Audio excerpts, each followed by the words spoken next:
Big game Monday night, Lions and Bucs. James, it seems like we see each other every year. Yeah, and it seems like it's always at Ford Field, right?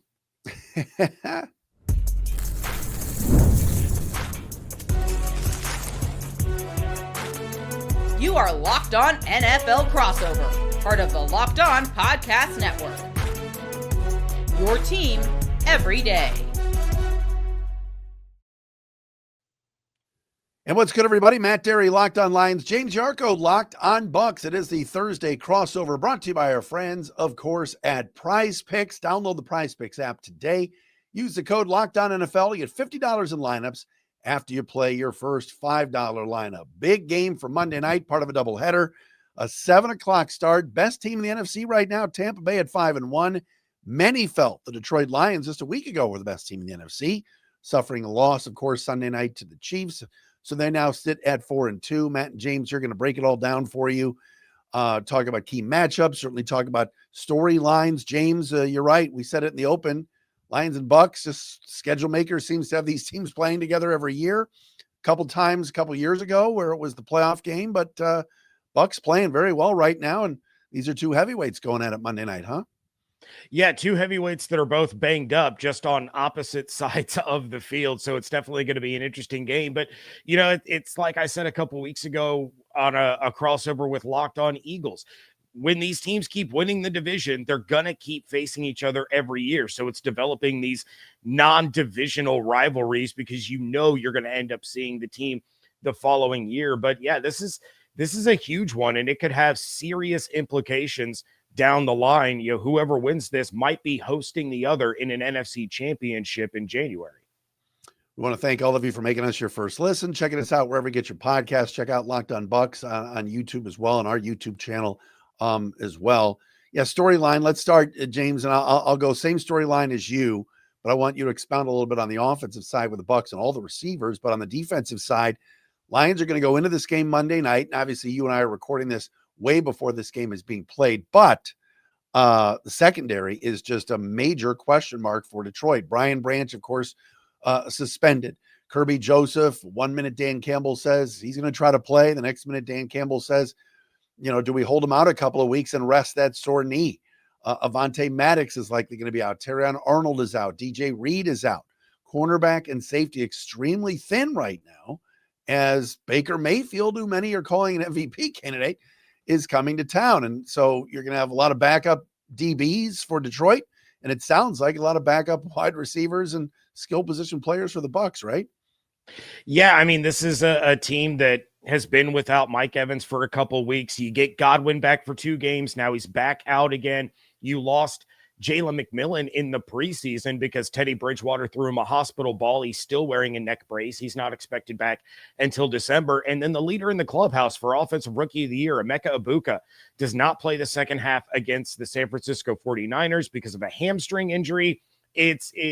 We haven't gotten an official word. He was supposed to get an MRI. We haven't gotten those results yet, but it's nearly impossible to suffer a hamstring injury in one game and then play in the following game. He is expected to miss time. So, you know, you saw Baker Mayfield going up against Detroit with Cam Johnson, Tez Johnson, and Sterling Shepard, and still managing to get the job done. So the biggest story to me in this one is the potential return of Mike Evans. Bucky Irving and Chris Godwin have already been ruled out, but Mike Evans is in play for this game. And against that banged up secondary, you know, you're going to put Mike Evans in a situation where he can dominate in the red zone as he tends to do. And even beyond that, if he's out there, he's going to command more attention from a weakened secondary. And that's going to put players like Tez Johnson, Sterling Shepard, and Cam Johnson into plus matchups that they have shown that they can win when given the opportunity. So this is really kind of the game that Egbuka would have exploded in, and Lions fans, I'm sure, know the headaches that Egbuka can cause. But just having one of their top 4 guys out there on the field, if Evans is able to return, is really going to open things up for the rest of the offense. And it's interesting on the Lions side. Yes, the secondary is banged up, and they love Amik Robertson. He's the one corner of the top 6 corners that they had in training camp. It's now down to 1. That's healthy, that they really like. So Amik can play in the slot. We know that, but on the outside, he's been good. and that's the saving grace right now. But Aleem McNeil coming back is a big deal. And there was some talk about him 2 weeks ago returning very, very early from the ACL. They've started his clock.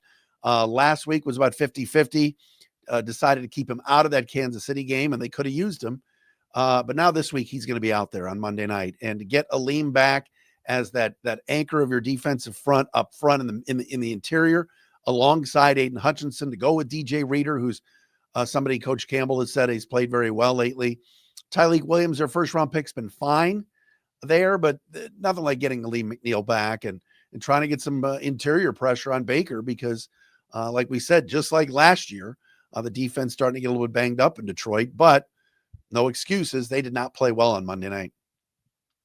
Yeah, and that was, unfortunately, I wasn't able to see the Lions-Chiefs game. I always like to try to make sure that I'm watching the team that the Bucs are playing the following week. But from what I gathered, it was a lot of circumstances out of their control is the nice way that I'll put it. And then you've been reading the internet. You've been reading the internet. I've seen clips. I've seen some clips. Jared Goff should have a receiving touchdown. I think that's pretty obvious. And I know Lions fans were upset about that, but there was a lot of self-inflicted wounds in that game. And that's a big concern, at least on the Buccaneers side, is these are things that the Lions are going to be able to clean up. These are things that Dan Campbell is going to make it a point that they don't make that mistake again. And facing a Lions team coming off of a loss is a far more difficult task than facing a Lions team that's coming off of a win, because they are going to, really put a focus on the things that went wrong and make sure that they do not repeat those mistakes a second week in a row. What's up with your guys? Everybody knew they were a good team. Okay. But 5-1 and just these close games they're playing almost every week, but they're winning them. And, Baker, the scrambling ability, and he's taken it to another level this year. You mentioned all the injuries to the receivers, yet here they're at 5-1. What do you think is the reason? Baker. I mean, really, he is the MVP of the NFL right now because of what he's been able to do while missing what he's missing. Because on top of the receiver issues, I mean, they've lost Kalijah Kancey for the year. They've had Jamel Dean and Zion McCollum and Benjamin Morrison miss games. They still don't have their starting right tackle. They've lost their starting right guard for the season. They just keep finding ways to win football games. And that's what good football teams do, right? It doesn't matter the obstacles. It doesn't matter, what gets in their way. They find ways to win, and they're figuring it out as they go. And as they continue to get healthy, they're just going to keep getting stronger. But you can't understate the impact that Baker has had on this team, just with his mentality, his leadership. And I started calling him a Goonie a couple of weeks ago, because he never says die. And that's what Buck fans love about him. It's amazing. No one ever says slide to this guy, right? I mean, they're just, he's a pinball out there. It's unbelievable. He's the quarterback version of Cam Scatterbo. Yeah, totally. Quickly though, Bucs are giving up a lot of points. Scoring defense, they're obviously, you get two of the top 6 scoring offenses in the league. Lions are second, Tampa 6, but you guys are giving up over 25 a game, right? How's the defense been? The defense is getting better each week, and it's been a lot of maneuvering because of the injury situations, right? But you've had Greg Gaines and Elijah Roberts step up big time over the last couple of weeks in Kalijah Kancey's absence. You lose Jamel Dean and Benjamin Morrison for one game, and then the next game you lose Zion McCollum, but you get Jamel Dean back. So if you get McCollum or Morrison back in this game, and you have two of your basically starting outside corners, that's going to tend to open things up quite a bit for what Todd Bowles likes to do. He's going to get to send more blitzes. He's going to get to have more exotic coverages and schemes, because he has guys out there that can run the defense that he wants to run. So in spite of the injuries on both sides of the ball, they just keep, continuing to put themselves in situations where they can win games. And unlike the last couple of years, they're actually finishing those games off with wins instead of one-score losses. We'll take a look at some matchups that both James and I are keeping an eye on for Monday night. Of course, it's the Lions and Bucs primetime game in Detroit. As James joked, it seems like Lions and Bucs play at Ford Field every year. A couple years ago in Tampa, but that felt like a Lions home game at times. We'll get into some of that too. Coming up next, right here on Locked On Lions and Locked On Bucs, the Thursday crossover.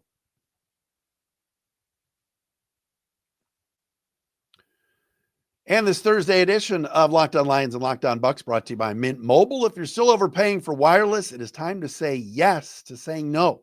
At Mint Mobile, their favorite word is no. No contracts, no monthly bills, no averages, no hidden fees, no BS. I said yes to making the switch and getting premium wireless, though, for just $15 a month. Mint makes it simple. All plans come with high-speed data and unlimited talk and text delivered on the nation's largest 5G network. You can even bring your own phone and keep your same number and all of your contacts. Great thing about Mint Mobile, getting the same quality service you had before, but for a fraction of the price. Ready to say yes to saying no? Make the switch to Mint Mobile at mintmobile.com/LockedOnNFL. That's mintmobile.com/LockedOnNFL. Upfront payment of $45 required, equivalent to $15 a month. Limited time new customer offer for 3 months only. Speeds may slow above 35 gigabytes on unlimited plan. Taxes and fees extra. See Mint Mobile for details. And we're also brought to you today by our friends at Built. Nobody likes paying rent, but if you must, you might as well get something for it, right? That's where Built, B-I-L-T, comes in. Built is changing the game by turning your rent payment into real rewards you can actually use. When you pay rent through Built, you earn flexible points that can be redeemed toward hundreds of hotels and airlines, a future rent payment, your next Lyft ride, and much more. But Built isn't just about rent, it's about rewarding you around your entire neighborhood. Your rent finally works for you with Built. You're earning points every month on something that you already have to pay. They've made everyday life even more rewarding, from your neighborhood to your travel plans. Turn your rent into rewards. Start earning points around your neighborhood by going to joinbuilt.com/LockedOnNFL. That's joinbilt.com/LockedOnNFL. Make sure to use that link so they know that we sent you.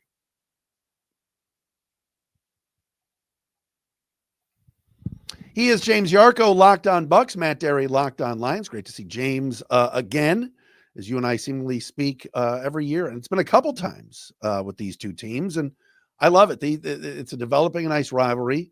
Tampa came in and beat the Lions last year at Ford Field. What are you looking at in terms of matchups? Who scares you on Detroit's side, and how do you think the Bucs will adjust to some of that? Well, I mean, the easy answer is one of my biggest matchups, and that's Aiden Hutchinson against Charlie Heck. We all remember that week 2 game last year when Hutch got 5 sacks going up against Justin School. Well, now he gets to face another backup tackle in this one. Now, to Charlie Heck's credit, he has improved since his nightmarish performance against the Houston Texans when he came in during the game because of the injury suffered by Luke Gedeke. But he's actually coming off of his best game of the season, according to PFF, where he earned an 80.8 pass blocking grade and a 64.2 run blocking grade. That said, he needs some help. He's not going to get those grades against Hutch. Grizz had a front row seat last year to what Hutchinson was able to do against the Bucs, and whether that means running a lot of 2 tight end sets so that you can keep Durham in to block while Otten goes out on routes, or vice versa, or you're keeping a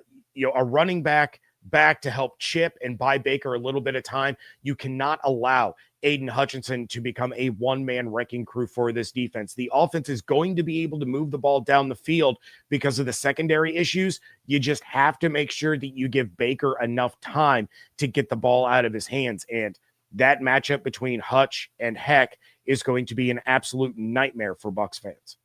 Yeah, that game last year was nuts. It seemed like Tampa Bay was trying everything. I mean, they got any backup trainers that they could put back in there. I mean, it was, I thought Detroit, obviously, because of the performance of the defense, at least the pressure they got on, should have won that game. But, man, the Bucs made a lot of plays late. Obvious, you talked about obvious with Hutch, and all these teams always say, where's 97 when they put the film up against Detroit. Obvious, I'll play Captain Obvious here. I mean, Baker Mayfield, if he's scrambling and running, if you watched any of Sunday night, against Kansas City, the Lions missed a lot of tackles. There were a lot of whiffs on Mahomes. They had him a couple times dead to rights and didn't get him down. It was an uncharacteristic night for Kelvin Shepard's defense. with the amount of missed tackles. I know fans are upset about the refs, and there were some blown calls and everything else in the Brian Branch situation, but you got to wrap up. And I think if Baker is able to break a few, and it's a 5-yard run on a 2nd and 13 to make it 3rd and 8, or he breaks a tackle and makes a first down, gets to the first down line, that extends drives and keeps that Lions offense off the field. So wrapping up Mayfield, as he's just been so crazy running and making plays, I think is a huge key for the Lions in this game.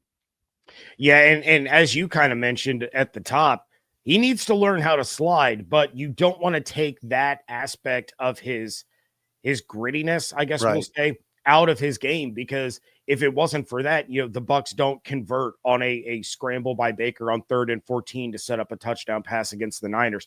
Yeah, he has an absolutely incredible ability to escape these tackles and escape these sacks, and it just gets him even more juiced up and fired up, and it fires up the rest of the offense. But if that pressure is closing in quickly and he can't get the ball out of his hands, he has been sacked quite a few times this year. He was sacked 40 times back-to-back seasons, his 2 years with the Bucs. So those will be there. It's just a matter of whether or not Baker's going to be able to work some magic.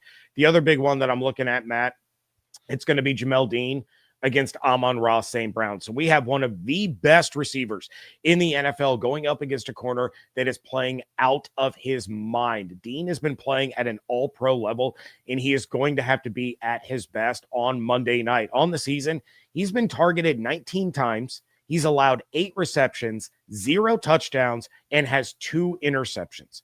His passer rating allowed when targeted is 20.8, which is worse than if a quarterback just throws the ball away. But then Amon-Ra is among the league leaders across the board, and he leads the NFL in receiving touchdowns. This particularly, to me, is the matchup that will decide the game. Yes, Jahmyr Gibbs, David Montgomery, they're an absolutely phenomenal duo out of the backfield. But if the Bucs can eliminate St. Brown, I'm not going to say from the game, because a player like that, Jamar Chase, Justin Jefferson, those guys, you can't eliminate them completely. But if you can eliminate them being the dominant receiver that he normally is, that's going to allow Bowles to focus elsewhere, shutting down other facets of the offense. The Bucs have a really good run defense. So you take Amon-Ra out of that equation, you're going to see the defense start to be able to tee off on the rest of the playmakers and be able to generate the pressure to get after Jared Goff. Well, you just mentioned, you bring up a great point, James. The Lions have got to protect Jared Goff, and that wasn't a huge issue the other night. There was time to throw. I thought the Lions were ultra conservative in the game Sunday night. Didn't try a deep shot at all. And this was a game where Jameson Williams actually got targets and looked good. I think they've got to try a couple of deep balls, even if they're unsuccessful against Dean and Antoine and some of those guys back there. The Lions have got to try it.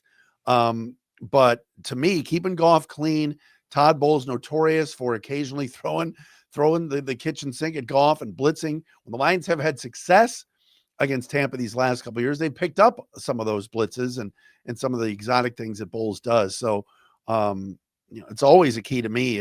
And the other thing too is Mark Andrews had a decent night against the Lions a couple of weeks ago. Kelsey seemed to get loose a few times in a game. One ball hit the ground, but the officials missed it.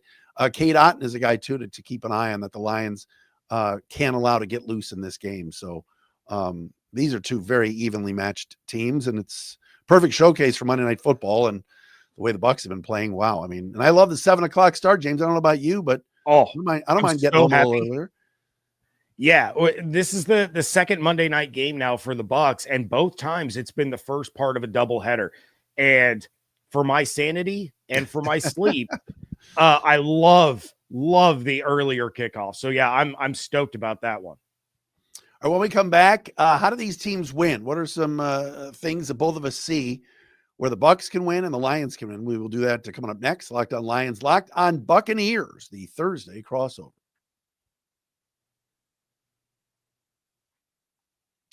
And Locked On Lions and Locked On Bucs are brought to you by our friends at Mazda. Yes, Mazda crafts cars for those who do more than simply move.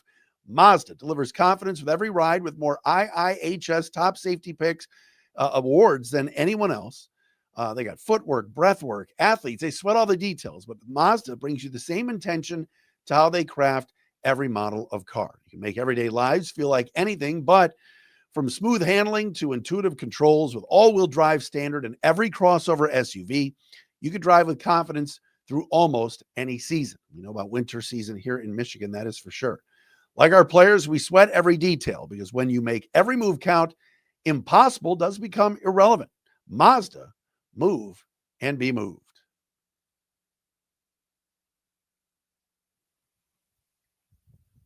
Monday Night Football for the Lions and Tampa Bay Bucks. 5-1 Bucks, 4-2 Lions. It's been a couple of years since the Dan Campbell-led team has lost 2 in a row. They seem to always bounce back. Matt Derry, Locked On Lions. James Yarcho, Locked On Bucs. How do the Bucs do it, James? How do they come to Ford Field? Like they did it last year, and we know how they did it. They just made more plays down the stretch of that game. But how do they do it again this year? Yeah, well, and a big part of that game was the red zone defense, right? The Lions went 1 for 7 in the red zone in that game. That's going to be a huge part of it this time around. The defense, you might have to go into that bend, don't break, which creates lots of extra gray hairs and Bucs fans pulling their hair out of their head. But that might be the best way to approach. If you can do what you did against the 49ers, right? Where they moved the ball but had to keep settling for field goals while the Bucs were getting touchdowns. That's kind of the key, right? But offensively, you have to find a way to take advantage of this weakened secondary. Mike Evans, no Mike Evans, it doesn't matter. You're going to have opportunities out there for your guys. You mentioned Cade Otton. That's kind of going to be the big question mark that we're not sure about, right? Is Otton going to be sitting back and helping block like he had to do basically the first month of the season? Or is he going to be out there being a weapon in the passing game as he's been over the course of the last couple of weeks? But this is one of those games. I mentioned it last week. I'm going to say it again this week. You have to dink and dunk them to death. You have to have 12, 14, 16 play scoring drives, because if you can keep racking up those first downs and just keep chipping away, once you get into that red zone, that's where the Lions are weakest. They're 24th in the NFL in red zone efficiency. They are 28th in goal to go efficiency. So you just have to find a way to extend those drives, because as the Lions get backed up, they start to break. And that's going to be the big thing. Well, I'll say this too. It would be nice. And the Lions defense has gotten better. And again, right now, it's just a mash unit back there. Thomas Harper playing safety. A lot of people don't even know who that is. Rock Ya-Sin, who was pretty much the last DB on the roster, or one of them, is going to play a big role, whether it's at safety, at corner. I don't think they even know. But one thing that the Lions have not done well is first drive of the game for the opponent, whether it's the opening drive or they get the ball second. They have not stopped anybody. They make adjustments afterwards, but first drive defense, I think every game but one, they've allowed a touchdown. It makes absolutely no sense. Bears did it, and then the Lions made adjustments, and that was it. I know a lot of those first drives are scripted. It'd be nice to see the Lions, and last week they won the toss, took the football, went right down the field, and should have had, like you said, a touchdown. Kind of got robbed by the officials. But in this game, how about a stop early just to get some momentum, get the crowd into it? That crowd can really play a factor at Ford Field, a Monday night game. It seems like forever since the Lions have been home. That will be huge. But getting that stop, I know it's one drive, but if they get a 3 and out, or at least make the Bucs punt early, might change the forecast of the game a little bit. Yeah, I mean, you're preaching to the choir, because as you were saying that, all the Locked On Bucs listeners are going, yep, that sounds like Tampa. So I think this game's starting off 7-7. Like right out of the gate, let's just put 7-7 up on the scoreboard, and that's where we're going to start this one, because the Bucs have struggled immensely at getting first drive stops. In fact, this team in as a whole has struggled to start fast. The offense has punted more often than not on their opening drive. One of those punts got blocked and returned for a touchdown to open a game. So yeah, that is going to be huge. It might even be what decides the game. Whichever team gets that first drive stop, that might be who ends up winning this game, because both teams just basically say, go ahead, let's make this interesting. Go ahead, score on your opening drive, and then we're going to actually start playing. That's wild. It's funny. There's a lot of similarities here with both clubs, and obviously they've seen each other a ton. One other thing too on Detroit, David Montgomery only had 4 carries Sunday night.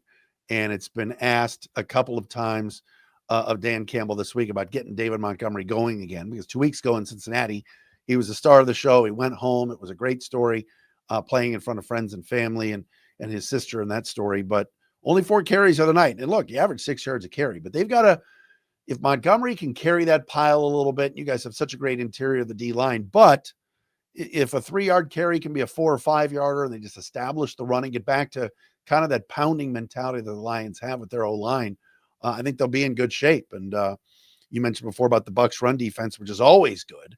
That's a great matchup to watch too.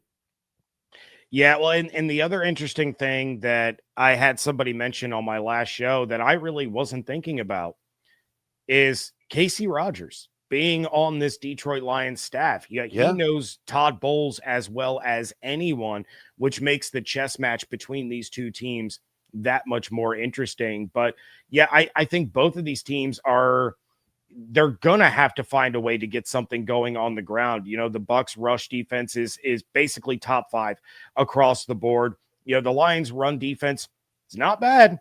It's not bad at all. And the Bucs are one of the worst teams in the NFL in yards before contact.